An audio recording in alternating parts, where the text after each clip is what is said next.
பாமகவோட தலைவர் அன்புமணி ராமதாஸ் திருப்பூர்ல ஒரு சுற்றுப்பயணம் மேற்கொண்ட போது நொய்யல் ஆற்றுல போய் பார்வையிட்டாரு. பார்வையிட்டதுக்கு அப்புறம் செய்தியாளரை சந்திச்சப்ப பல தகவல்களை சொன்னாரு. அந்த தகவல்களை பாருங்க. நொய்யல் ஆறு காவிரி ஆற்றின் ஒரு கிளை.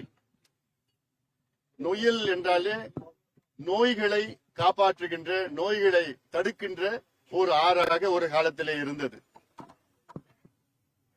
வெள்ளையங்கிரி மலை, கோயம்புத்தூரில் மேற்கு பகுதியில் உள்ள வெள்ளையங்கிரி மலையிலே அங்கிருக்கின்ற மூலிகை சூழ்ந்த அந்த தண்ணீரில் தோன்றுகிறது நொய்யல் ஆறு.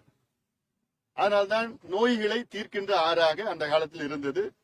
இது சோழர்கள், சேரர்கள், பாண்டியர்கள் இந்த மூவேந்தர்களும் இந்த ஆற்றை பயன்படுத்தினார்கள்.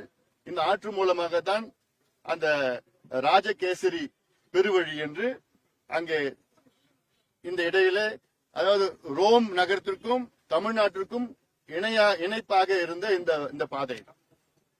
இதற்கெல்லாம் அவ்வளவு வரலாறு இருக்கு. ஆனால் இன்று நொய்யல் ஆறு சாக்கடையாக மாறி இருக்கிறது. பாத்தீங்களா? தமிழ்நாட்டுக்கும் ரோம் நகருக்கும் இடையில இருக்கிற உறவை பத்தி கூட அவர் சொல்லியிருக்காரு. சேர சோழர் பாண்டியர்னு பல மன்னர்கள் இந்த நொய்யல் ஆற்றை பயன்படுத்தியிருக்காங்க அப்படிங்கிறத பத்தி பல வரலாற்று சம்பந்தமான இதுவரையும் வெளில தெரியாத பல தகவல்களை அன்புமணி ராமதாஸ் சொல்லியிருக்காரு.